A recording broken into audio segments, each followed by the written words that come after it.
Hindi ito ang katahimikang inaasahan niyang datnan.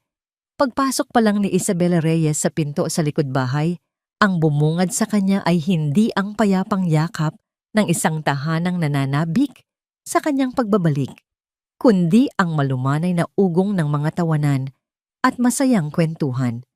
Kumunot ang kanyang noo. Anong meron? Wala naman siyang natatandaang may okasyon ngayon. Ang plano niya ay isang sorpresang pag-uwi.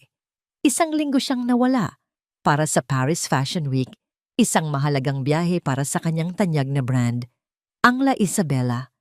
Pero dahil sa matinding pananabik sa kanyang asawang si Miguel de Leon, ginawa niya ang lahat para mapaaga ang kanyang flight ng isang araw. Gusto niyang makita ang gulat at saya sa mga mata nito kapag bigla siyang lumitaw sa kanilang pintuan. Sa kanyang kanang kamay, mahigpit ang hawak niya sa isang maliit at eleganteng paper bag na may tatak ng isang mamahaling Swiss na relo. Iyon ang pasalubong niya para kay Miguel, isang limited edition na piraso na alam niyang matagal nang tinititigan nito sa mga magazine. Naalala niya ang kanyang ngiti habang binabayaran iyon sa butik sa Paris kanina. Bawat pagod at puyat niya sa business trip ay naglalaho sa isiping mapapasaya niya ang lalaking pinakamamahal niya. Ngunit ngayon, ang bigat ng paper bag sa kanyang kamay ay tila naging bigat ng isang bato. Dahan-dahan, siyang naglakad sa pasilyo. Ang bawat yapak ay halos walang tunog sa mamahaling Persian rug na bumabalot sa sahig. Ang mga boses ay nagmumula sa dining area. Kilala niya ang mga boses na yon.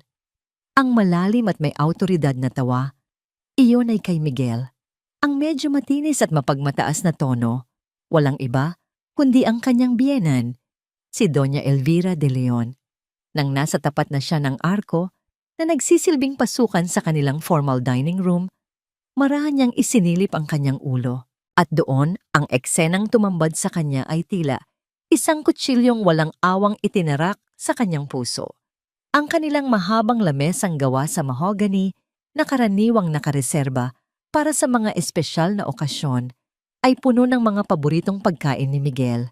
Nakaupo sa kabisera ng mesa ang kanyang asawa, guwapong-guwapo, sa suot nitong polo shirt. Sa kanyang kanan ay ang kanyang inang si Doña Elvira. At sa kaliwa niya ay nakaupo si Clara Santos, ang kanyang batang-batang intern, ang protégé na itinuring niyang parang nakababatang kapatid. Nakatitig si Isabela, hindi makapaniwala sa kanyang nakikita. Si Miguel, ang kanyang asawa, ay kumuha ng isang piraso ng inihaw na hipon, binalatan iyon gamit ang kanyang mga kamay at maingat na inilagay sa plato ni Clara. 1 kilos na puno ng lambing, 1 kilos na para lamang sa kanya, dapat ginagawa ni Miguel. Ngumiti si Clara, isang nangiting tila nahihiya, ngunit puno ng tagumpay. Salamat, Miguel, mahinang sabi nito. Kumain ka ng marami. You're eating for 2 now, remember? Sagot naman ni Doña Elvira, ang boses ay puno ng kagalakang hindi kailanman narinig ni Isabela mula rito. At pagkasabi niyon, iniunat ni Doña Elvira ang kanyang kamay at marahang hinaplos ang tiyan ni Clara, na medyo umuumbok na sa ilalim ng suot nitong bestida. Parang may sumabog na bomba sa pandinig ni Isabela. Eating for 2. Kumakain para sa 2. Ang haplos sa tiyan, ang mga ngiti, ang pag-aalaga ni Miguel. Ang lahat ng piraso ng palaisipan ay biglang nabuo sa kanyang isipan. At ang nabuong larawan ay isang imahe ng karumal-dumal na pagkakanulo. Napaatras siya ng isang hakbang, napasandal sa malamig na pader ng pasilyo. Ang hangin ay tila ninakaw mula sa kanyang mga baga. Ang tibok ng kanyang puso ay umalingaw-ngaw sa kanyang mga tainga. Mas malakas pa sa tawanan mula sa kabilang silid. Hindi ito isang simpleng salo-salo. Ito ay isang pagdiriwang. Isang pagdiriwang na hindi siya kasama.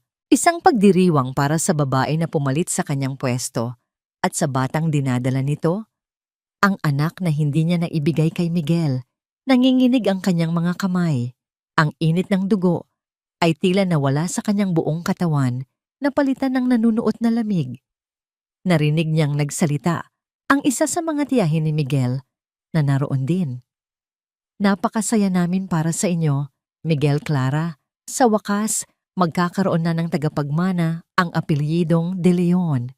At ang huling tinig na kanyang narinig, ang tinig ng kanyang biyenan, ang siyang tuluyang pumatay sa anumang natitirang pag-asa sa kanyang puso. Oo naman, sagot ni Doña Elvira, may diin sa bawat salita. Ito na ang magbibigay sa atin ng tunay na tagapagmana. Tunay na tagapagmana. Ang mga salitang yon ay umikot-ikot sa isip ni Isabela. Isang insulto, isang sampal, isang pagpapahayag na siya bilang asawa ay hindi sapat, isang kabiguan.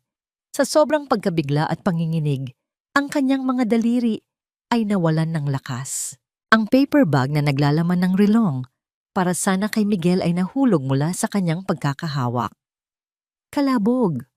Ang tunog ng pagbagsak nito sa sahig na gawa sa matigas na kahoy ay hindi malakas, ngunit sa biglaang paghinto ng mga usapan, ito ay umalingaw-ngaw na parang isang putok ng baril sa katahimikan. Agad na naputol ang tawanan. Lahat ng ulo sa loob ng dining room ay sabay-sabay na lumingon patungo sa direksyon ng tunog. Ang mga mata ni Miguel, ni Doña Elvira, ni Clara, at ng iba pa nilang mga kamag-anak, lahat ay nakatuon ngayon sa madilim na pasilyo, sa anino, kung saan nakatayo si Isabela. Ang katahimikan na sumunod sa pagbagsak ng kahon ay mas nakakabingi kaysa sa anumang sigaw. Bawat pares ng mata sa hapagkainan ay nakatuon sa anino, sa pasilyo.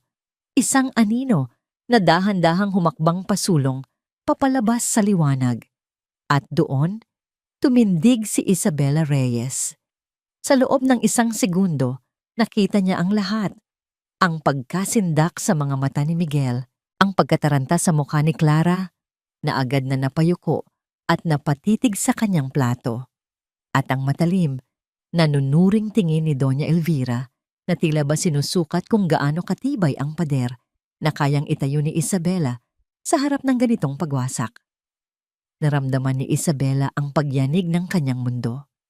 Ang bawat hibla ng kanyang pagkatao ay gustong sumigaw, magwala, itanong kung anong kahibangan ang nagaganap sa sarili niyang pamamahay.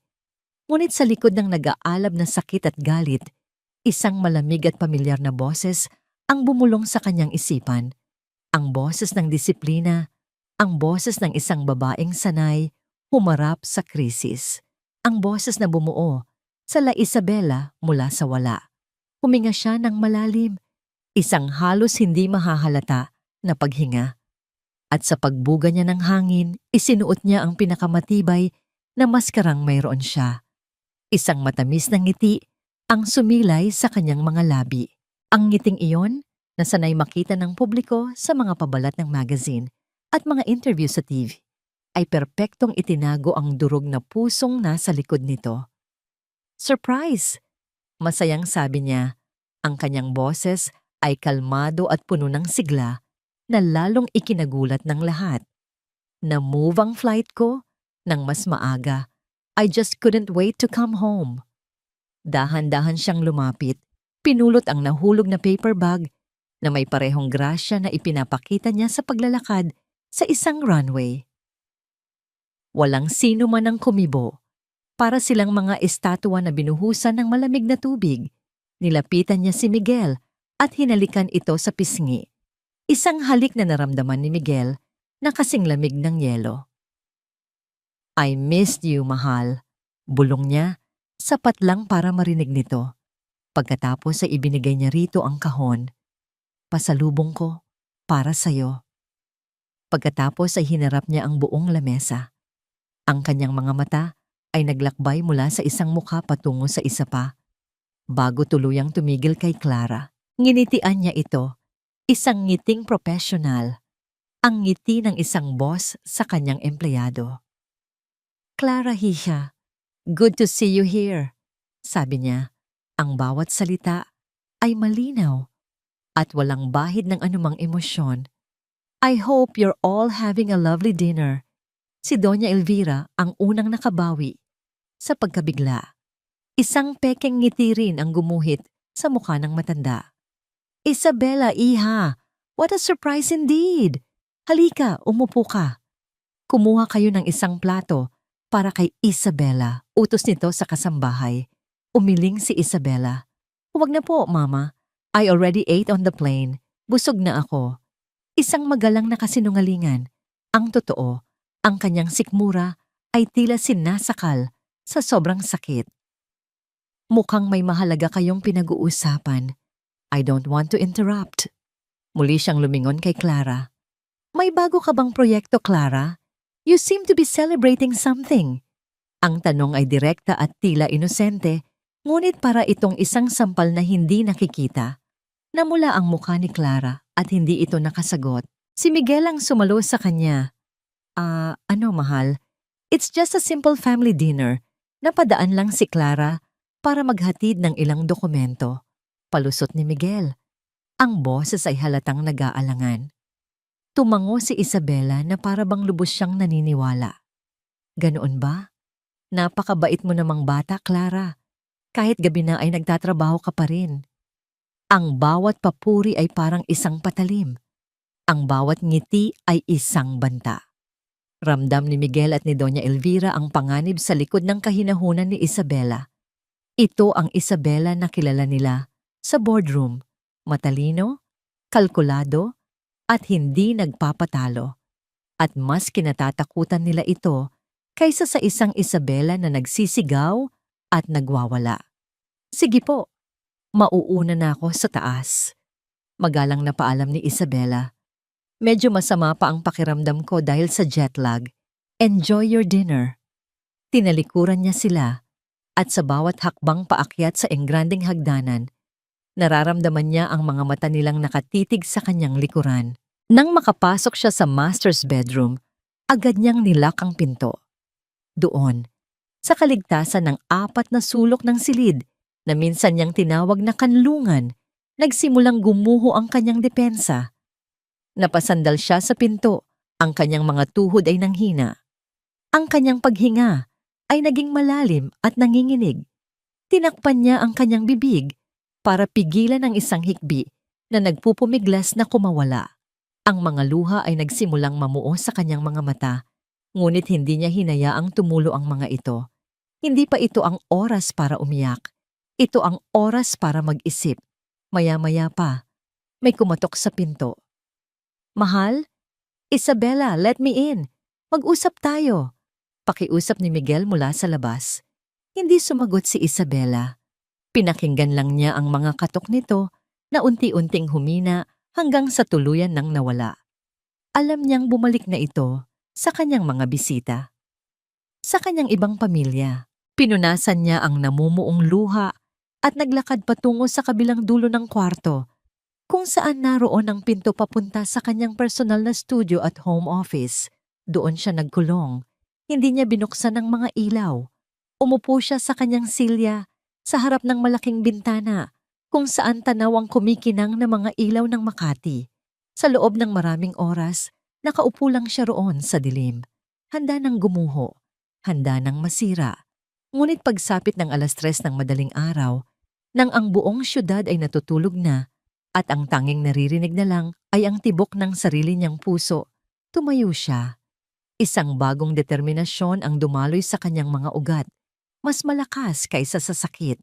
Binuksan niya ang kanyang laptop. Ang liwanag mula sa screen ay nagbigay ilaw sa kanyang mukha. Isang mukhang pagod at nasasaktan. Ngunit ngayon ay may bakas na ng bakal na determinasyon.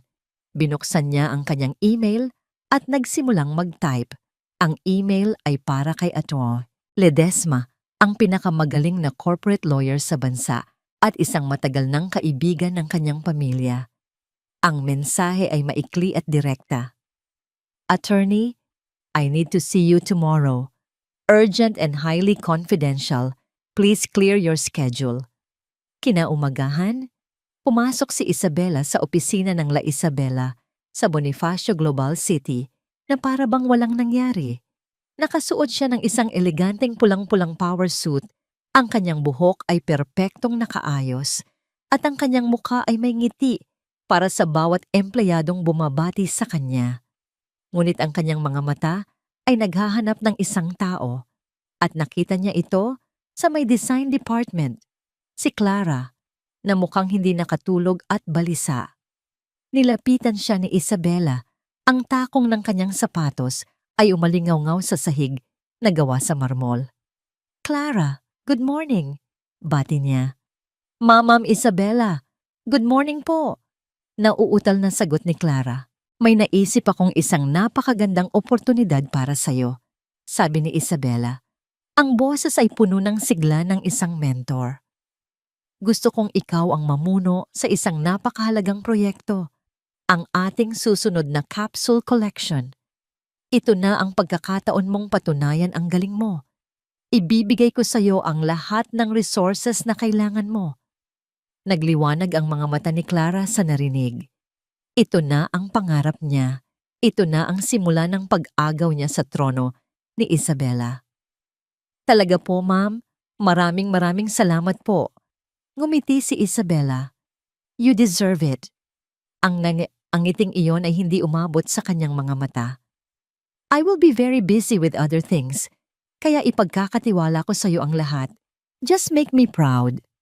Umalis si Clara na puno ng pag-asa, hindi na mamalayan na kalalakad lang niya papasok sa isang bitag na maingat na inihanda para sa kanya. Pagbalik ni Isabela sa kanyang pribadong opisina, isinara niya ang pinto. Umupo siya sa kanyang lamesa at binuksan muli ang kanyang laptop. May isang bagong email sa kanyang inbox. Galing ito kay Attorney Ledesma. Ang subject, Re-urgent meeting. Binuksan niya ito. Naglalaman ito ng isang attachment. Sa katawan ng email, may isang maikling mensahe. "Isabela, I did some preliminary digging based on your request. Open the attached file. We need to talk." Binuksan ni Isabela ang file, isa itong bank statement. At habang tinitignan niya ang mga numero, ang kanyang paghinga ay unti-unting bumigat. Ang kanyang mga mata ay nanliit. Nakatutok sa isang paulit-ulit na transaksyon sa loob ng nakaraang 6 na buwan. Ang email mula sa abogado ay may kasunod na pangungusap. "Mrs. De Leon, may mga kahina-hinalang transaksyon mula sa account ng kumpanya patungo sa isang personal na account na nakapangalan kay Clara Santos." Hindi na niya kailangang basahin pa. Isinara niya ang laptop. Ang maskara ng pagpapanggap ay nasa kanyang mukha pa rin. Ngunit sa likod nito, ang apoy ng paghihiganti ay nagsimula ng magliyab. Ang mga numero sa bank statement ay tila mga sundalong nakahilera. Bawat isa ay isang patunay sa digmaang hindi niya alam na nagsimula na pala. Para kay Isabela, hindi lang ito pagnanakaw ng pera. Ito ay pagnanakaw ng tiwala, ng mga taon na pinagsamahan, ng bawat sakripisyo na inilaan niya para sa kumpanyang itinayo niya mula sa kanyang dugo at pawis. Hindi na siya ang Isabela na umuwing sabik mula sa Paris. Ang babaeng nakaupo ngayon sa kanyang opisina ay ibang-iba na. Ang sakit ay naroon pa rin. Isang nagbabagang kirot sa kanyang dibdib. Ngunit nababalutan na ito ngayon ng isang malamig at matibay na determinasyon. Ang kanilang pagkikita ni Attorney Ledesma ay ginanap sa isang maliit at halos nakalimutan ng kapihan sa loob ng Intramuros. Malayo sa mga matang mapanuri ng alta sosyedad, ang abogado, isang lalaking nasa edad 50 na may buhok na medyo puti na sa kanyang mga sentido, ay tinitigan si Isabela ng may pag-aalala. "Isabela," mahinang sabi nito matapos suriin ang mga dokumentong dala niya. "This is worse than I thought. Hindi lang ito simpleng financial support. This is systematic embezzlement. Ginagamit niya ang kumpanya ninyo bilang personal niyang piggy bank." Tumango si Isabela, ang kanyang mukha ay walang emosyon. "Alam ko po. At iyan po ay simula pa lamang. I need you to find everything, attorney. Bawat sentimo na kinuha niya. Madali nating maisasampa ito sa korte," sabi ng abogado. "We have a strong case for financial abuse, not to mention adultery." Umiling si Isabela. "Hindi pa ngayon. Ayokong gumawa ng kahit anong ingay. I don't want a messy public scandal. Not yet. Tumingin siya sa mata ng abogado at sa unang pagkakataon, nakita ni Attorney Ledesma ang kislap ng apoy sa mga ito. Ang gusto kong gawin ay ihiwalay ang lahat ng sa akin. Every asset, every design, every intellectual property that is rightfully mine. I want to build a fortress around my legacy before I strike. Naintindihan ng abogado, hindi ito tungkol sa simpleng paghihiwalay. Ito ay paghahanda para sa isang giyera. Masusunod, Isabela, we will proceed with absolute discretion. Pagkatapos ng pag-uusap na yon, ang mga sumunod na araw ni Isabela ay naging isang serye ng mga maingat at tahimik na pagkilos. Ang una niyang pinuntahan ay ang bangko. Nag-arkila siya ng isang malaking safe deposit box. Dinala niya roon ang lahat ng kanyang personal na alahas, mga titulo ng lupa na nakapangalan sa kanya bago pa sila ikasal, at ang pinakamahalaga sa lahat, ang kanyang mga orihinal na sketchbook. Sa loob ng malamig at tahimik na vault, binuksan niya ang isa sa mga lumang kwaderno. Ang mga pahina nito ay puno ng mga guhit, mga ideya, mga pangarap na isinulat niya noong nagsisimula pa lang siya. Ang mga ito, ang kaluluwa ng La Isabela. Ito ang kanyang tunay na yaman, isang bagay na hindi kayang bilhin o nakawin ni numan. Naalala niya ang isang gabi, maraming taon na ang nakalipas, nang may pagmamalaki niyang ipinakita ang mga ito kay Miguel. Ito ang magiging imperyo natin, mahal, sabi niya noon. Hinawakan ni Miguel ang kanyang kamay at sinabing, imperyo mo ito, and I will always be here to support you. Isang mapait na ngiti ang gumuhit sa labi ni Isabela habang isinasara niya ang sketchbook. Mga kasinungalingan, lahat ay kasinungalingan. Maingat niyang isinilid ang mga kwaderno sa loob ng metal na kahon. Habang isinasara niya ang mabigat na pinto nito, naramdaman niya ang isang bahagyang gumaan sa kanyang pakiramdam. Ang unang hakbang tungo sa kalayaan. Naisigurado na niya ang kanyang kaluluwa. Sa kanyang pag-uwi ng gabing iyon, habang nagmamaneho siya sa kahabaan ng EDSA, tumunog ang kanyang telepono. Nakita niya ang pangalan sa screen, Doña Elvira. Huminga siya ng malalim bago sagutin. Hello, Mama? Isabela, iha. Kamusta ka na?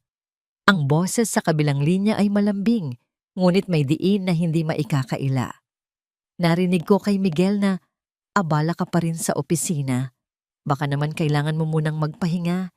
You just came from a long trip. Okay lang po ako, Mama. Sagot ni Isabela. Pinapanatili ang pagiging kalmado ng kanyang boses. Marami lang talagang kailangang tapusin.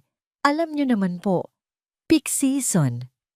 Baka naman masyado mo nang pinapagod ang sarili mo. Patuloy ng matanda. Why don't you let Miguel handle some of the bigger decisions for now? Para makapag-focus ka sa, sa bahay. Ang pahiwatig ay malinaw. Gusto nilang ilayo siya sa kumpanya. Gusto nilang ilayo siya sa kapangyarihan. Ngumiti si Isabela, kahit alam niyang hindi ito nakikita ng kanyang biyenan. Thank you for your concern, Mama. Pero La Isabela is my niye. Kaya ko po ang sarili ko. Sige po, I'm driving. I'll call you back later. Ibinaba niya ang tawag bago pa man makasagot si Doña Elvira. Ang mga kamay niya ay mahigpit na nakahawak sa manibela. Ang pag-atake ay hindi na lang mula kay Miguel. Galing na rin ito sa buong angkan ng De Leon. Lalo siyang naging determinado. Kailangan niyang bilisan ang kanyang mga galaw. Kinabukasan, kinausap niya ng personal si G. Morales, ang kanilang pinagkakatiwalaang chief accountant, isang lalaking matapat na naglingkod sa kumpanya mula pa noong unang araw. Sa loob ng kanyang opisina, ipinakita ni Isabela ang mga bank statement. Ang mukha ni G. Morales ay namutla. Ma'am, hindi ko po alam to. Ang mga transaksyon na ito, ginamitan po ng special access code na si Sir Miguel lang po ang may hawak. Alam ko, G. Morales, sabi ni Isabela. At alam ko ring matapat ka sa akin. I need your help. Kailangan ko ng lahat ng ebidensya ng anumang kahina-hinalang galaw sa pondo ng kumpanya sa nakalipas na 2 taon. But you have to do it quietly. Walang dapat makaalam. Nanginginig man, tumango ang matandang accountant. Makakaasa po kayo, Ma'am Isabela. Ang linggong iyon ay lumipas na puno ng tensyon. Si Isabela at Miguel ay parang 2 estranghero na nakatira sa iisang bahay. Nag-uusap sila, ngunit tungkol lang sa mga bagay na walang kabuluhan. Ngumingiti sila sa isa't isa, ngunit ang mga ngiti ay hindi umaabot sa kanilang mga mata. Isang gabi, habang naghahapunan sila sa katahimikan, biglang nagsalita si Miguel. By the way, may business trip kami ni Clara sa Amanpulo. Sabi nito na hindi man lang tumitingin sa kanya, abala sa paghiwa ng kanyang steak. Just for a couple of days, may kailangan lang i-finalize para sa bagong collection niya. Hindi kumibo si Isabela. Company expense of course, dagdag pa ni Miguel, na tila ba ipinagmamalaki ang kanyang ginagawa. Doon na lang tumingin si Isabela, itinigil ang pagkain, tinitigan niya ang kanyang asawa, walang galit sa kanyang mukha, walang sakit, tanging isang malamig na katahimikan. Okay, simpleng sagot niya. Enjoy your trip. Nagulat si Miguel sa reaksyon niya. Inaasahan niya ang mga tanong, ang selos, ang galit. Pero wala.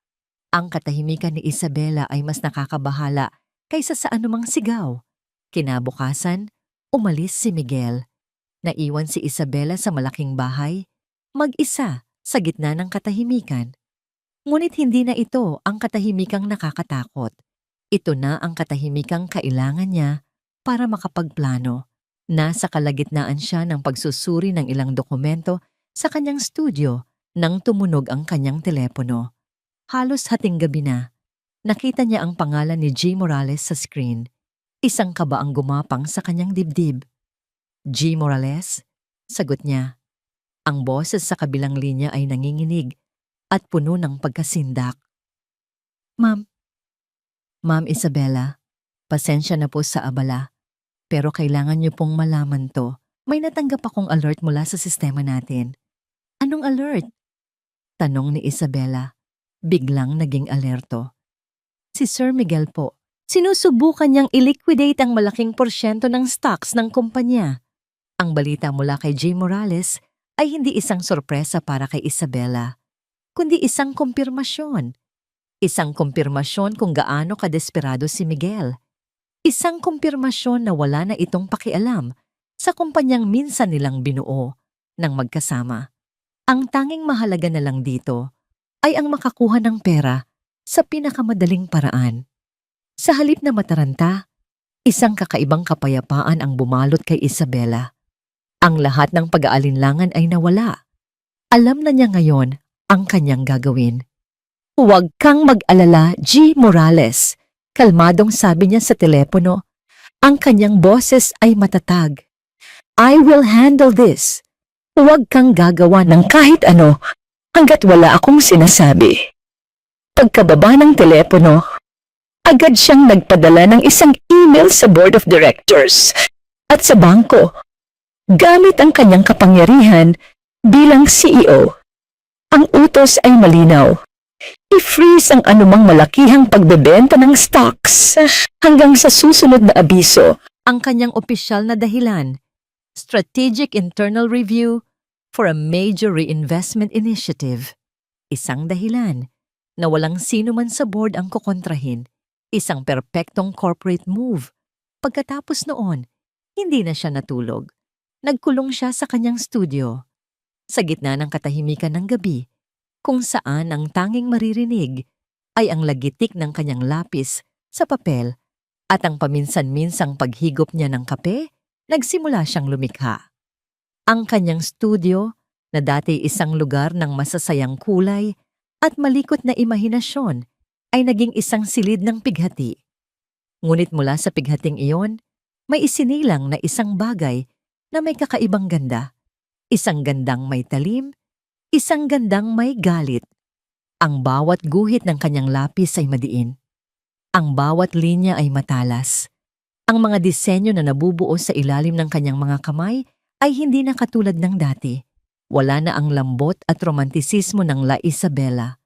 Ang mga bago niyang likha ay matapang, architectural, at puno ng madilim na damdamin. Mga damit na parang baluti. Mga telang tila may sariling luha. Sa pagbubukang liwayway, ang sahig ng kanyang studio ay napuno ng mga nagkalat na papel.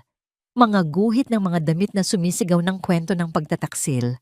At sa gitna ng lahat ng iyon, sa isang malinis na papel, isinulat niya ang magiging pangalan ng kanyang huling obra para sa kumpanya, pagkakanulo, paghihiganti. Iyon ang magiging huli niyang regalo para kay Miguel. 2 araw ang lumipas, bumalik si Miguel mula sa Amanpulo. Pumasok ito sa kanilang silid. Ang balat ay medyo umitim dahil sa araw. Ang muka ay puno ng inis. Isabela, can you explain what happened? Bungad nito, walang anumang pagbati. Bakit mo hinadlangan ang stock sale? I had a plan. May paglalaanan ako ng perang yon. Tumingin si Isabela mula sa librong binabasa niya. Kalmado ang kanyang muka. The market is too volatile, Miguel. It's not a wise time to liquidate assets. Masisira ang tiwala ng mga investor. I don't care about the investors. That money was important. Mas importante ba kaysa sa katatagan ng kumpanya? Ganti ni Isabela. Ang boses ay nanatiling malamig at pantay. I am planning a major reinvestment for a new collection. Isang malaking event. At kailangan natin ng lahat ng pondo para doon. Hindi nakakibo si Miguel. Paano siya makikipagtalo sa isang logical na business decision? Ang pagrereklamo pa ay maglalantad lamang sa kanyang pansariling motibo. Inis na tinalikuran na lang niya si Isabela. Ngunit bago siya lumabas ng silid, humarap siyang muli. Fine, do what you want, sabi nito. Basta huwag mong pakikialaman ang proyekto ni Clara. Hindi sumagot si Isabela. Hinintay lang niyang magsara ang pinto. Sa opisina, ipinagpatuloy ni Isabela ang kanyang pagpapanggap. Isang araw, hindi sinasadyang nagkasalubong sila ni Clara sa workshop. May hawak siyang isang sketch. Clara, sandali. Tawag niya rito. Can I ask for your opinion? I'm having a bit of a creative block. Ang disenyo na ipinakita niya ay sadyang may mali. Ang silweta ay maganda, ngunit ang kombinasyon ng tela at kulay ay hindi magkatugma, medyo masagwa. Ito ay isang bitag para sa isang taong uhaw sa pagpapatunay sa sarili. Tinitigan ni Clara ang guhit. Sa halip na maging tapat, nakita niya ito bilang isang pagkakataon. It's beautiful, Mom. Very avant-garde. Matapang po ang vision niyo. Ngumiti si Isabela sa isip niya. Talaga? You think so? Opo, Ma'am. Ipagpatuloy niyo po yan. Salamat, Clara. You're always so encouraging. Sabi ni Isabela bago umalis. Alam na niya ngayon na ang ambisyon ni Clara ay mas matimbang kaysa sa talento nito. Hahayaan niya itong malunod sa sarili nitong papuri. Isang hapon, habang abala si Isabela sa kanyang opisina, pumasok ang kanyang sekretarya na may dalang isang malaking bouquet ng mga puting kalalili. Eleganteng-elegante ang pagkakaayos nito. Ma'am, pinabibigay po, sabi ng sekretarya. Kanino galing? Wala pong pangalan, may card lang po. Kinuha ni Isabela ang maliit na sobre. Sa loob, isang card na may nakasulat sa magandang calligraphy. For new beginnings. Alam niya kung kanino galing. Kalalilis, ang bulaklak para sa mga patay. Ito ay isang mensahe mula kay Doña Elvira, isang magandang ngunit nakakakilabot na banta, isang paalala na ang kanyang panahon sa pamilyang De Leon ay patapos na. Tinitigan ni Isabela ang mga bulaklak. Sa halip na matakot, mas lalo lamang tumibay ang kanyang loob. Itinapon niya ang card sa basurahan at inilagay ang mga bulaklak sa isang florera sa gitna ng kanyang opisina. Isang paalala sa kung ano ang kanyang pinaglalaban. Nang gabing iyon, sa kanilang bahay, may hinahanap siyang dokumento sa kanilang home office, ang marriage certificate nila na kailangan ni Attorney Ledesma. Habang naghahalongkat siya sa file cabinet na ginagamit nilang dalawa, may nahila siyang isang makapal na brown envelope na nakatago sa ilalim ng ibang mga folder. Wala itong label. Dahil sa kuryosidad, binuksan niya ito. Sa loob, naroon ang isang life insurance policy. Ang pangalan ng policyholder, Miguel de Leon. Ang halaga, 100 milyong piso. Normal lang yun. Mayroon din siyang policies na ang beneficiary ay si Miguel. Iyon ang napagkasunduan nila noon bilang mag-asawa para sa proteksyon ng isa't isa. Ngunit nang binasa niya ang detalye kung sino ang nakatalagang primary beneficiary, ang papel ay tila naging isang bloke ng yelo sa kanyang mga kamay. Ang pangalan na nakasulat doon ay hindi na ang sa kanya. Ang pangalang Isabela Reyes de Leon ay may isang malinis na linya na nakatabas dito. At sa ilalim, isinulat at pinirmahan 3 buwan na ang nakalipas ay isang bagong pangalan, Clara Santos. Ang bawat letra ng pangalan ni Clara Santos sa dokumentong yon ay parang maliliit na patalim na tumutusok sa balat ni Isabela. Ang lamig ng papel ay gumapang mula sa kanyang mga daliri, paakyat sa kanyang mga braso, hanggang sa bumalot sa kanyang buong katawan. 100 milyong piso. Hindi na ito tungkol sa pag-ibig na nawala. Hindi na lang ito tungkol sa pera na ninakaw. Ito ay tungkol sa halaga ng kanyang buhay. Ang kanyang pagkawala ay may katumbas na presyo. Ang kanyang pagiging asawa, ang kanyang pagiging partner ay binura at pinalitan na, hindi lang sa puso ni Miguel, kundi pati na rin sa isang opisyal na dokumento. Ito na ang sukdulan. Ang giyerang tahimik na isinasagawa niya ay kailangan ng magkaroon ng petsa ng pagtatapos. Binalik niya ang insurance policy sa sobre na para bang lason itong nakakapaso sa kanyang mga kamay. Itinago niya ito pabalik sa ilalim ng mga folder. Tinitiyak na walang bakas na nagalaw ito. Hindi pa ito ang oras para ipakita ang kanyang mga baraha. Ngunit may nagbago sa kanya ng gabing iyon. Ang sakit na nararamdaman niya ay nag-iba ng anyo. Mula sa isang nagbabagang kirot, ito ay naging isang malamig at matigas na bato sa kanyang dibdib. Isang batong nagbibigay sa kanya ng lakas, hindi ng bigat. Ang mga luhang nagbabadyang tumulo ay natuyo na. Ang natira na lang ay ang nag-aapoy na galit. Kinabukasan sa opisina, habang naglalakad siya patungo sa kanyang workshop, may isang eksena siyang naabutan na nagpatigil sa kanyang paghakbang.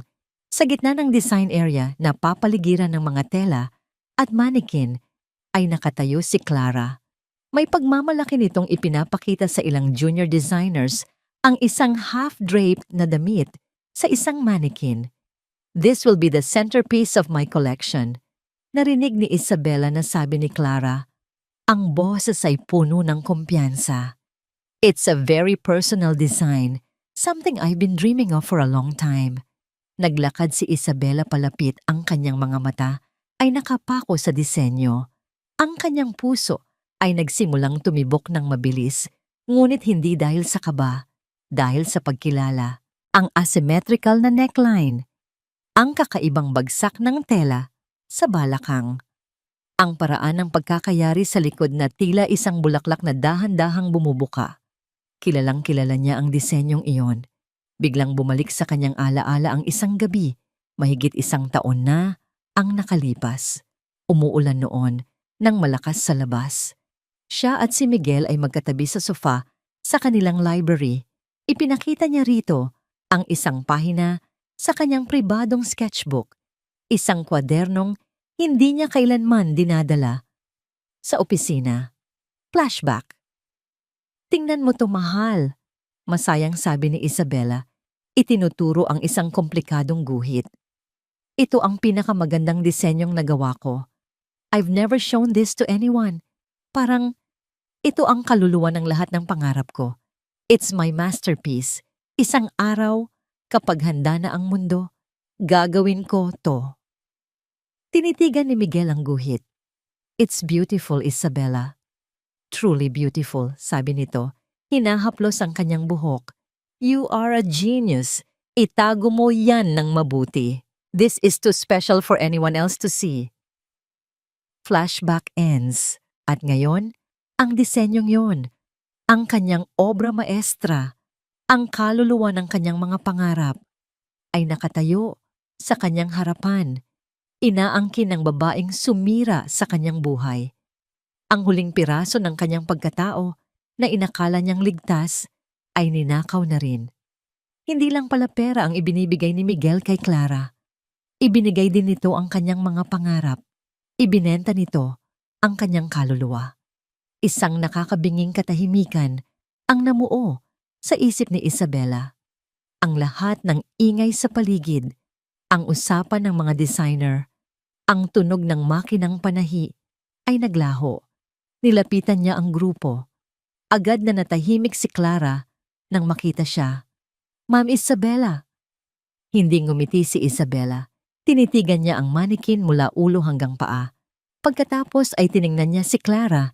Ang kanyang mga mata ay malamig at walang mababasang emosyon. An interesting design, Clara. Sabi niya, ang boses ay pantay.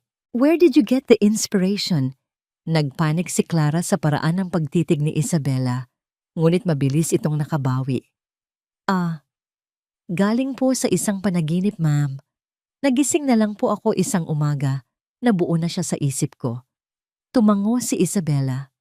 A dream. How wonderful. Tinalikuran niya ang mga ito at naglakad palayo. Ngunit bago siya tuluyang makalayo, huminto siya at muling lumingon. Continue the good work. Sabi niya, ang kanyang boses ay may kakaibang diin. I want that piece to be perfect on the day of the show. Make sure it's the star of your collection.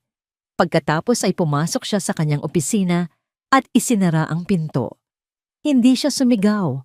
Hindi niya ibinato ang mga gamit. Umupo lang siya sa kanyang silya. Ang kanyang mga kamay ay magkadikit sa ibabaw ng kanyang lamesa. Tapos na ang laro. Kinuha niya ang kanyang telepono at tinawagan ang kanyang pinakamatapat na executive assistant. Carla, please come to my office, sabi niya. Pagpasok ng assistant, ibinigay niya ang isang serye ng mga utos na may bilis at katiyakan ng isang general na naghahanda para sa huling pagsalakay. I-book mo ang pinakamalaking ballroom sa The Peninsula Manila. Date? Exactly 4 weeks from today. I-set up mo ang isang press conference at fashion show. Ang title ng event? La Isabela, A New Chapter. Ipadala mo ang mga imbitasyon. I want everyone there, all major news outlets, all the top magazines, fashion bloggers, socialites, and of course the entire De Leon clan. Make sure their seats are in the front row. Walang pwedeng absent. And one more thing. Dagdag ni Isabela, ang kanyang mga mata ay nag-aapoy. I-secure mo ang lahat ng CCTV footage ng building for the past 6 months, especially sa design and finance departments. I-archive mo lahat. Walang pwedeng mabura. Pagkaalis ng kanyang assistant, humarap si Isabela sa salamin na nakasabit sa kanyang pader. Tinitigan niya ang sarili niyang refleksyon. Ang babaeng nakatingin pabalik ay hindi na ang babaeng umiyak sa dilim. Ang babaeng yon ay pagod na, wasak, at pinagtaksilan. Ngunit meron siyang isang bagay na hindi kayang nakawin ni na Miguel at Clara. Ang kanyang pangalan, ang kanyang talento, at ang kanyang tapang. Dahan-dahan, itinaas niya ang kanyang kaliwang kamay. Tinitigan niya ang 10 karat na diamanteng singsing sa kanyang daliri. Ang simbolo ng mga pangakong binitawan at sinira. Gamit ang kanyang kanang kamay, marahan niyang inikot ito. At sa unang pagkakataon, sa loob ng 10 taon, hinubad niya ang kanyang wedding ring. Hinawakan niya ito sa kanyang palad. Pinagmasdan ang pagkinang nito sa ilalim ng ilaw. Pagkatapos ay isinara niya ang kanyang palad. Ang matitigas na gilid ng diamante ay bumaon sa kanyang balat. At sa kanyang refleksyon sa salamin, isang malamig at mapagpasyang ngiti ang sumilay sa kanyang mga labi. Ang diamanteng singsing ay malamig sa kanyang palad. Sa loob ng 10 taon, ang bigat nito sa kanyang daliri ay isang paalala ng kanyang mga panata, ng kanyang pag-ibig, ng kanyang pagiging ginang de leon. Ngayon, ang bigat na iyon ay simbolo na lang ng isang magandang hawla na gawa sa mga kasinungalingan. Hindi niya ito itinapon. Ang pagtapon nito ay isang kilos na puno ng emosyon, ng galit. At tapos na si Isabela sa mga emosyong yon. Ang kailangan niya ay isang transaksyon, isang formal na pagtatapos. Kinabukasan, sa halip na dumiretso sa kanyang opisina sa BGC, minaneho niya ang kanyang kotse papunta sa isang direksyon na matagal na niyang hindi napupuntahan. Papunta sa puso ng lumang Maynila. Nagpark siya malapit sa Eskolta, ang dating sentro ng komersyo at karangyaan, na ngayon ay nababalot na ng alikabok ng panahon. Naglakad siya sa kahabaan ng kalsada, ang kanyang mamahaling sapatos ay tumutunog sa mga bitak-bitak na baldosa. Ang mga nagtataasang gusali sa paligid niya ay mga anino na lang ng kanilang dating karangalan. Ito ang perpektong lugar. Isang lugar kung saan ang halaga ng mga bagay ay hindi nasusukat sa kinang, kundi sa katotohanan. Pumasok siya sa isang maliit na sanglaan na tila hindi na nagbago mula pa noong dekada 70. Ang amoy sa loob ay pinaghalong amoy ng lumang papel, metal at kahoy. Sa likod ng rehas na bakal ay isang matandang lalaki na may makapal na salamin sa mata. Walang salitang inilabas ni Isabela ang sing-sing mula sa kanyang pitaka at marahang ipinatong sa ibabaw ng maliit na tray na gawa sa kahoy. Itinaas ng matanda ang kanyang salamin at tiningnan ng sing-sing. Pagkatapos ay tiningnan niya si Isabela mula ulo hanggang paa, ang eleganteng damit, ang postura, ang aura ng isang taong hindi nabibilang sa lugar na yon. Kinuha niya ang singsing at sinuri ito gamit ang isang maliit na lente. Ang kanyang mga kilay ay tumaas sa pagkamangha. "Ginang," sabi nito. Ang boses ay magalang. 10 karat, flawless diamond po ito. Galing sa isang kilalang brand. Malaki po ang halaga nito. Hindi kumibo si Isabela. Hinintay lang niya. "Mabibigyan ko po kayo ng 2 milyon. Alok ng matanda. Isang halagang malayo sa tunay na presyo nito, ngunit malaki na para sa isang sanglaan. Inaasahan niyang makikipagtawaran ng babae. Umiling si Isabela. "Hindi ko po kailangan ng ganoong kalaki." Nagtaka ang matanda. "Po? Magkano ang pinakamababang maibibigay ninyo?" Tanong ni Isabela. Mas lalong naguluhan ang matanda.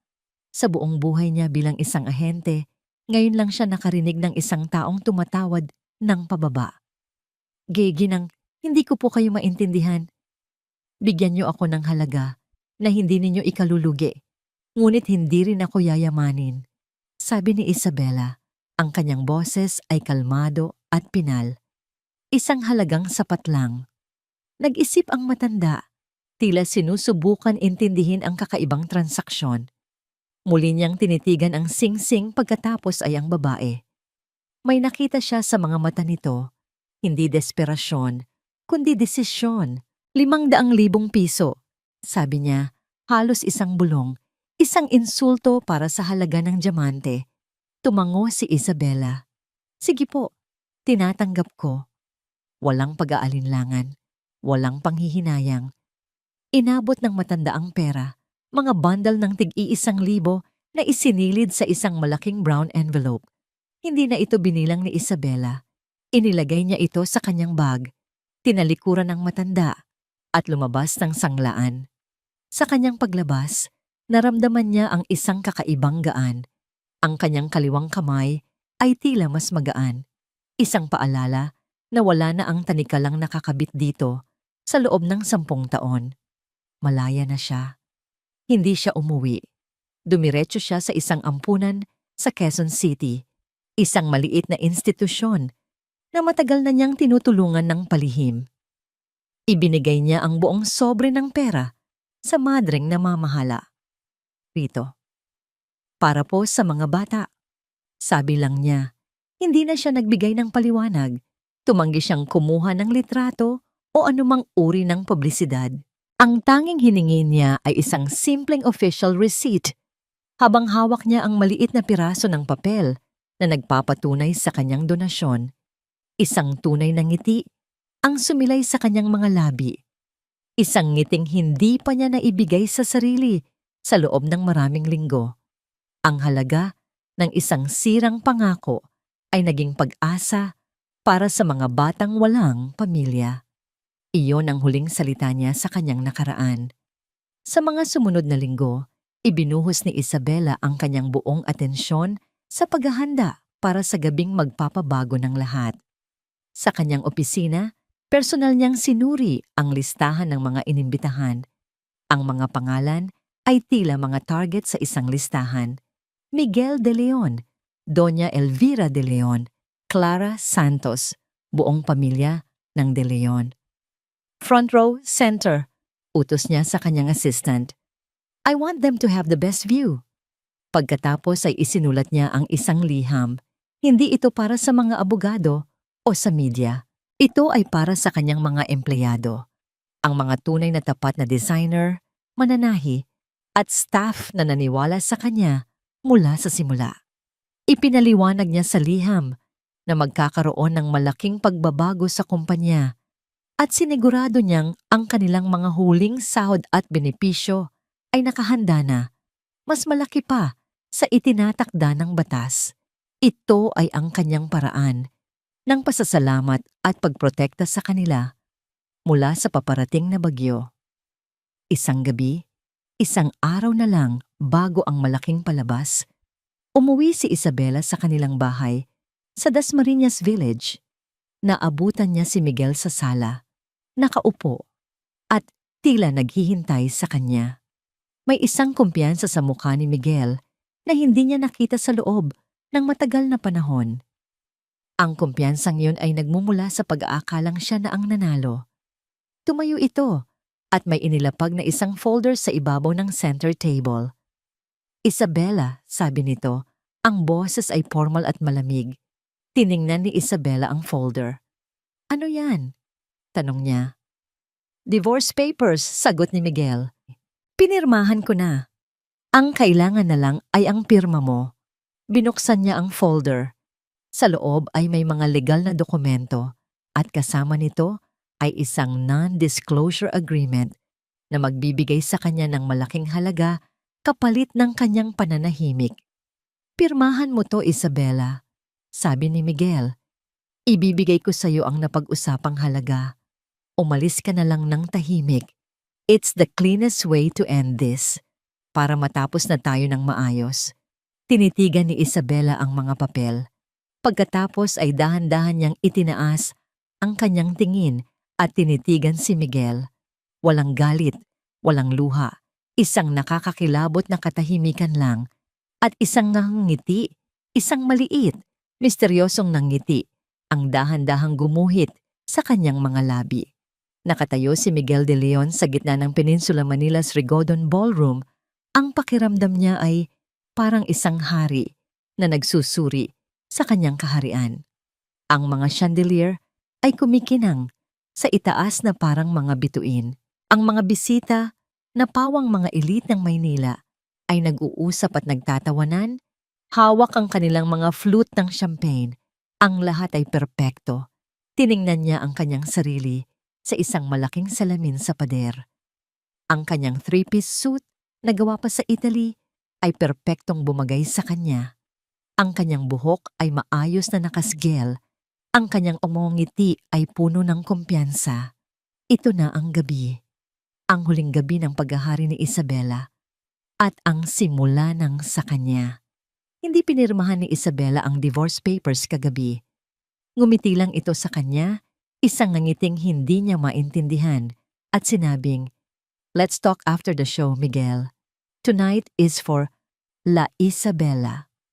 Pero para kay Miguel, ang kanyang katahimikan ay tanda ng pagsuko. Alam niyang wala na itong magagawa. Lumapit sa kanya si Clara. Ang braso nito ay maingat na kumapit sa kanya. Nakasuot ito ng isang eleganteng maternity dress.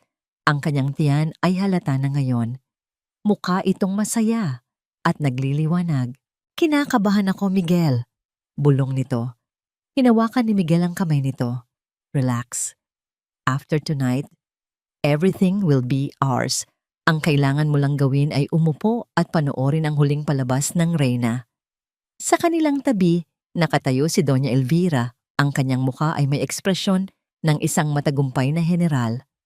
Siguraduhin mong magiging maayos ang lahat, Miguel, sabi nito. Ayoko ng anumang iskandalo. Everything is under control, Mama, sagot ni Miguel. Nang magsimulang dumilim ang mga ilaw, umupo sila sa kanilang mga nakareserbang upuan, front row, center. Ang pinakamagandang pwesto sa buong ballroom. Mula roon, kitang-kita nila ang bawat detalye ng entablado. Nagsimula ang musika, isang malungkot at makapangyarihang himig na hindi niya inaasahan, at lumabas ang unang modelo. Ang unang bahagi ng koleksyon ay nakakagulat. Ang mga damit ay halos kulay puti at beige, mga disenyo na nagpapahiwatig ng kawalang malay at pag-asa. Ngunit habang lumalakad ang mga modelo, napansin ni Miguel ang mga kakaibang detalye. May mga damit na tila may mga punit na sinadyang tahin muli. May mga telang tila may mga bakas ng luha. Sunod-sunod na lumabas ang mga modelo at ang mga kulay ng damit ay unti-unting dumidilim. Mula sa puti, naging abo. Mula sa abo, naging madilim na asul na parang kalangitan sa gabi. Ang mga disenyo ay naging mas matapang, mas agresibo. Mga damit na may matutulis na balikat, mga telang bumabalot sa katawan na parang isang magandang pagkabilanggo. Nagsimulang magbulungan ang mga manonood. Ito ay hindi ang karaniwang La Isabela na kilala nila. Ito ay mas malalim, mas masakit, mas personal. Naramdaman ni Miguel ang isang bahagyang kaba. Anong ibig sabihin nito? Lumingon siya kay Clara na nakatitig lang sa entablado, namumutla. Kahit siya ay nakakaramdam ng kakaiba. Pagkatapos, ang huling bahagi ng koleksyon, ang mga damit ay naging kulay pula at itim, mga disenyo na sumisigaw ng galit, ng pagnanasa, ng paghihiganti. Bawat damit na lumalabas ay tila isang kabanata sa isang madilim na kwento. Ano to, Miguel? Bulong ni Doña Elvira. Ang kanyang boses ay may bahid ng pagkabalisa. This is not a celebration. This feels like a funeral. Hindi makasagot si Miguel. Ang kanyang mga mata ay nakapako sa entablado. Ang kanyang puso ay nagsisimulang tumibok ng mabilis. At sa wakas, lumabas ang finale. Ang vedette. Ang buong ballroom ay natahimik. Ang modelo ay nakasuot ng isang wedding gown. Isang napakagandang wedding gown na gawa sa pinakamahal na sutla at lace, kumikinang sa libu-libong maliliit na kristal. Ngunit ang gown ay wasak. May isang malaking punit sa dibdib na parang sinaksak. Ang laylayan nito ay puno ng mantsa na parang putik. At ang belo nito ay tila nasunog sa mga dulo. Ito ang pinakamagandang trahedya na nakita ni Miguel sa buong buhay niya. Lumakad ang modelo sa gitna ng entablado. Sa kanyang paghinto, ang musika ay biglang tumigil. Ang tanging maririnig ay ang paghinga ng mga manonood. At sa katahimikang iyon, ang malaking screen sa likod ng entablado na kanina pa'y nagpapakita lang ng logo ng La Isabela ay biglang umilaw. Nagkaroon ng mga letra, malalaki at puti. Ang aking koleksyon, pagkakanulo. Pagkatapos ay nagbago ang mga salita. Ito ang aking pagbibitiw bilang CEO at Creative Director ng La Isabela. Napasinghap ang lahat. Napatingin si Miguel sa entablado, hinahanap si Isabela, ngunit wala ito. At ang huling mensahe ay lumitaw, ang mga salitang tatatak sa isipan ng lahat ng gabing iyon. Ang lahat ng ari-arian ng La Isabela Inc. ay naka-freeze para sa isang komprehensibong audit at investigasyon sa pandaraya. parang isang bombang sumabog. Ang mga bulungan ay naging malakas na ugong. Ang mga kamera ng media ay nagsimulang mag-flash nang walang tigil. Biglang nag-vibrate ang telepono ni Miguel. Pagtingin niya, sunod-sunod ang pagpasok ng mga email at text. Pagtingin niya sa mga katabi niya, ganoon din. Lahat ng mga miyembro ng media sa silid ay sabay-sabay na tumitingin sa kanilang mga telepono. Binuksan ni Miguel ang isang email mula sa isang kilalang news agency. Ang subject, press release, embezzlement scandal rocks, La Isabela and the De Leon Empire. Sa loob ng email, naroon ang lahat. Mga kopya ng bank statement, mga petsa ng transaksyon papunta sa account ni Clara Santos, ang insurance policy, lahat ng ebidensya na pinagsama-sama ni Attorney Ledesma. Nanlamig ang buong katawan ni Miguel. Napatingin siya kay Clara na nanginginig at umiiyak na sa kanyang tabi. Napatingin siya sa kanyang ina na nakahawak sa dibdib nito at hirap huminga. Biglang bumagsak ang lahat ng ilaw sa entablado. Kadiliman. Nang bumukas muli ang mga ilaw makalipas ang ilang sandali, ang entablado ay blanko na. Ang modelo, ang sirang wedding gown, lahat ay nawala. Parang isang multo, si Isabela ay naglaho. At sa gitna ng kaguluhan, ng sigawan ng mga reporter, ng pag-flash ng mga kamera, naiwan si Miguel de Leon sa gitna, nakatitig sa kawalan, sa guhong iniwan ng babaeng minsan niyang minahal at sinira. Ang ballroom, na kanina lang ay isang larawan ng karangyaan, ay naging isang eksena mula sa isang bangungot. Ang mga reporter ay parang mga buitreng dumumog sa pamilya de Leon. Ang mga tanong ay ibinabato na parang mga bala. Mr. De Leon, totoo po bang ninakawan niyo ang sarili niyong kumpanya? Doña Elvira, ano pong masasabi niyo sa mga akusasyon laban sa inyong anak? Miss Santos, totoo po bang kabit ka ni Mr. De Leon at buntis ka ngayon? Si Miguel ay tulala, hindi makagalaw. Ang ingay sa paligid niya ay tila isang malayong ugong. Ang tanging malinaw sa kanyang isipan ay ang huling ngiti ni Isabela kagabi. Ang nangiting ni ngayon ay naiintindihan na niya. Iyon ay hindi ngiti ng pagsuko. Iyon ay ngiti ng isang reynang magpapatupad ng kanyang hatol.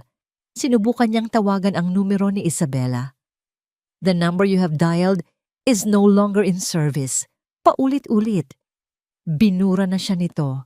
Hindi lang sa buhay nito, kundi sa mundo. Get us out of here!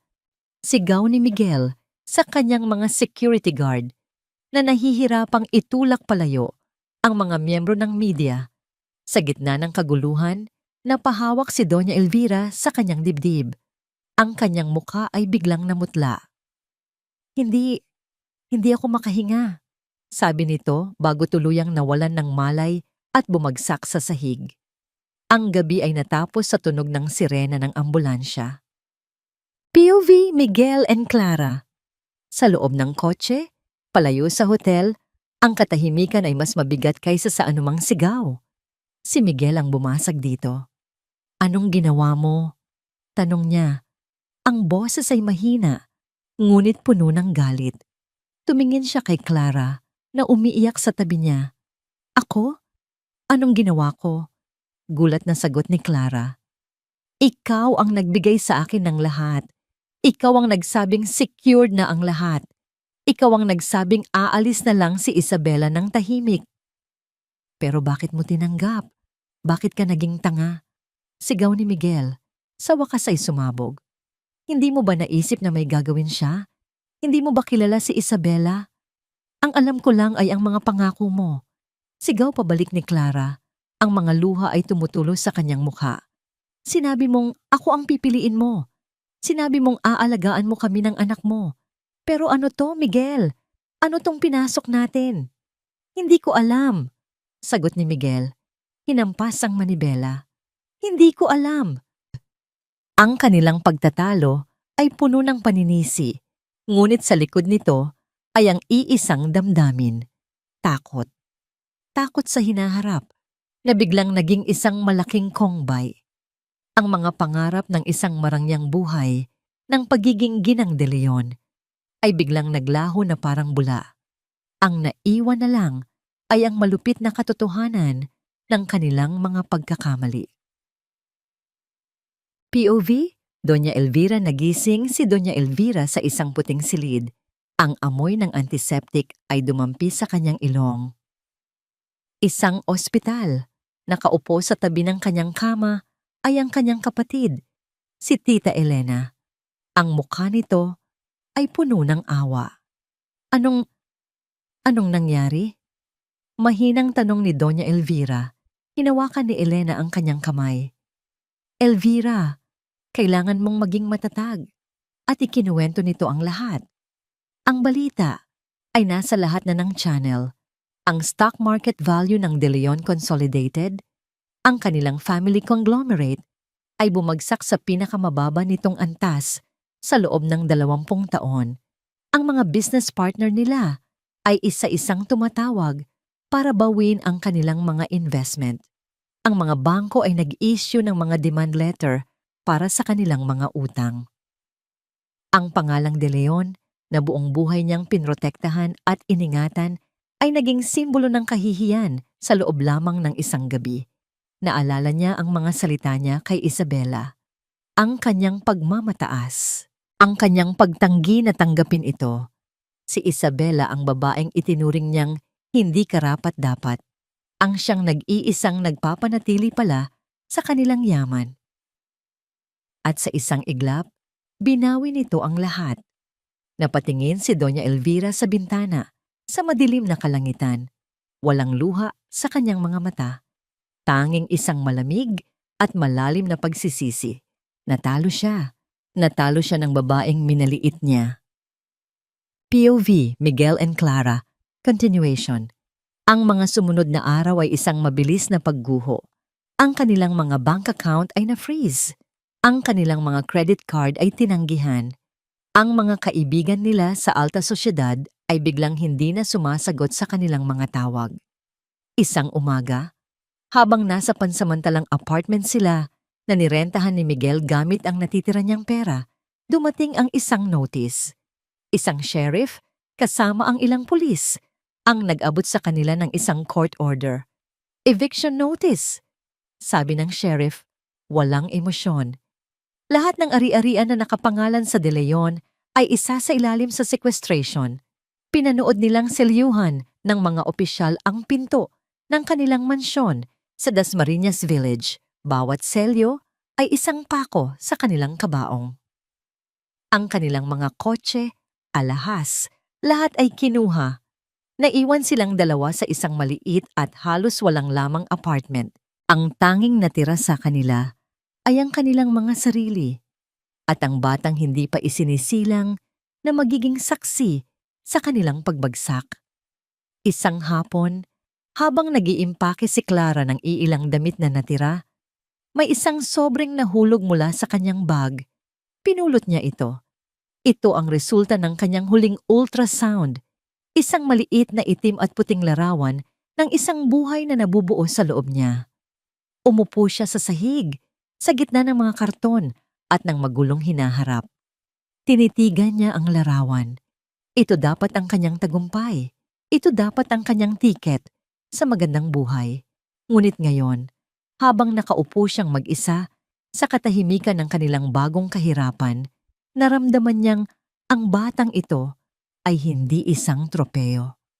Isa itong responsibilidad na hindi niya alam kung paano haharapin. Nakuha niya si Miguel, ngunit ang nakuha niya ay isang lalaking wasak, walang pera, at puno ng galit sa mundo. At sa kauna-unahang pagkakataon, naisip ni Clara si Isabela. Naisip niya ang lahat ng kinuha niya rito. At sa kabila ng lahat, napagtanto niyang wala pala siyang tunay na napanalunan. 6 na buwan ang lumipas, malayo sa ingay at gulo ng Maynila. Sa isang maliit na apartment sa kabundukan ng Montmartre, si Isabela Reyes ay nagsisimula muli. Ang kanyang apartment ay simple lang. May isang malaking bintana kung saan tanaw ang mga bubong na gawa sa tisa ng Paris, isang maliit na kusina na laging may amoy ng bagong lutong tinapay at kape, at isang sala na puno ng mga libro at mga blankong canvas. Walang bakas ng La Isabela dito. Walang mga tropeo. Walang mga larawan mula sa mga magazine. Ang tanging natira na lang ay si Isabela, isang babaeng dahan-dahang binubuo muli ang kanyang sarili. Piraso bawat piraso. Ang kanyang mga araw ay payapa.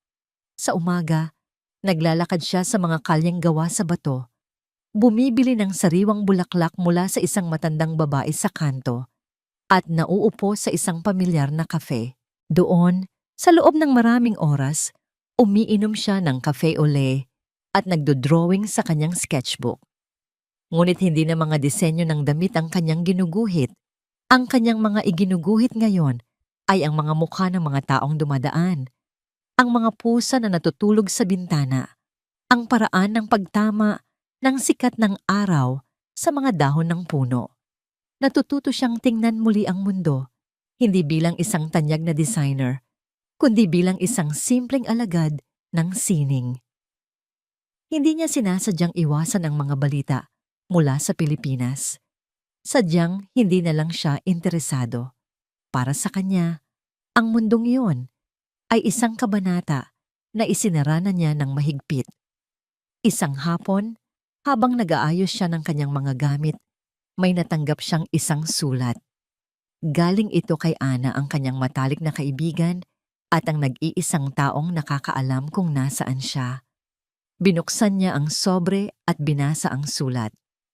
My dearest Isa, simula ng sulat. I hope this letter finds you well and happy. Huwag kang mag-alala, hindi ako magkukwento ng mga bagay na ayaw mo nang marinig. Gusto ko lang malaman mo na okay na ang lahat dito. The storm has passed. The De Leon Empire collapsed as expected. Miguel and Clara? I heard they moved to a small province. He's trying to start a small business, I think. She gave birth to a baby boy. As for Doña Elvira, she's living a quiet life now, far from the society she once ruled. I'm not telling you this to make you happy. I'm telling you this so you know that it's truly over. You are free, Isa. Finally free. Tiniklop ni Isabela ang sulat. Hinawakan niya ito sa kanyang dibdib. Walang saya, walang galit, walang pakiramdam ng tagumpay. Ang tanging naramdaman niya ay isang malalim na kapayapaan. Tapos na. Sa wakas, tapos na talaga. Kinagabihan, habang nakatayo siya sa kanyang maliit na balkonahe, tinitingnan ng kumikinang na Eiffel Tower sa di kalayuan, naalala niya ang isang bagay. Pumasok siya sa loob at binuksan ang isang lumang baul.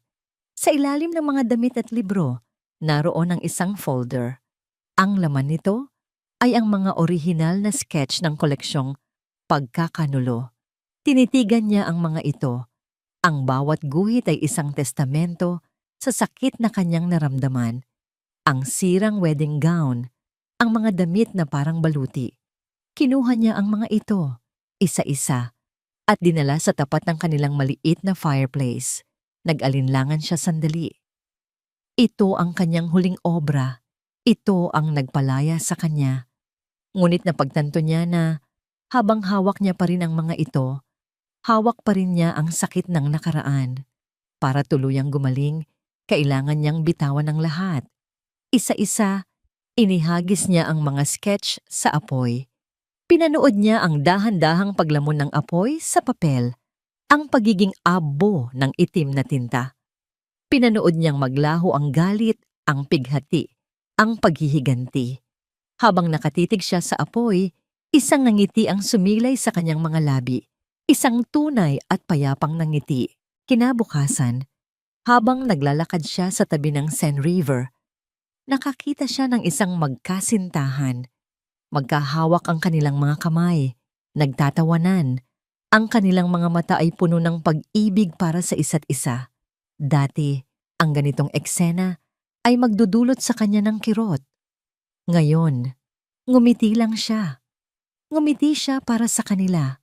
Ngumiti siya dahil alam niyang ang pag-ibig ay totoo pa rin, kahit hindi ito naging totoo para sa kanya.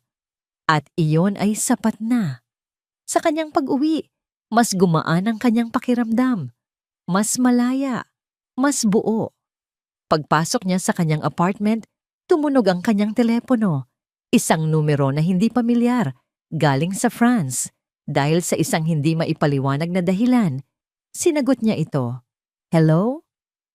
Bonjour, is this Miss Isabella Reyes? Tanong ng isang boses ng lalaki sa kabilang linya, may eleganteng French accent. Yes, this is she. Sagot ni Isabella. My name is Pierre Dubois. I am the head curator for a gallery here in Le Marais. A colleague of mine from the fashion industry sent me images of your final collection in the Philippines. The one called Pagkakanulo. Natahimik si Isabella. The designs were breathtaking. A masterpiece of emotion and artistry, patuloy ng lalaki. I know you have left the fashion world, but I must ask, Miss Reyes, are you still creating? I would be extremely honored to see your work. I would love to meet you. Ang imbitasyon ni Pierre Dubois ay isang alok na, 6 na buwan na ang nakalipas, ay hindi kayang tanggihan ng dating Isabella. Isang pagkakataon na muling makilala sa mundo ng sining, isang pagpapatunay na ang kanyang talento ay hindi namatay kasama ng kanyang nakaraan. Ngunit ang babaeng sumagot sa teleponong yon ay iba na. Pumayag siyang makipagkita, hindi dahil sa pananabik sa oportunidad, kundi dahil sa kuryosidad. Nagkita sila sa gallery ni Monsieur Dubois sa Le Marais, isang lugar na puno ng mga obra na sumisigaw ng katotohanan at damdamin. Si Pierre Dubois ay isang lalaking may mainit na mga mata at isang tunay na pagmamahal sa sining. Pinuri niya ang bawat detalye ng koleksyong Pagkakanulo, ang simbolismo, ang tapang, ang henyo sa likod ng bawat tahi. Ang ginawa mo, Miss Reyes, ay hindi lang fashion. Iyon ay sining, isang pagpapahayag. Sabi nito habang umiinom sila ng kape sa loob ng kanyang opisina na napapaligiran ng mga painting. Ang Paris ay naghihintay para sa isang talento na katulad mo. I am willing to fund you. Bibigyan kita ng sarili mong atelier, isang buong team, isang malaking show sa susunod na Paris Fashion Week.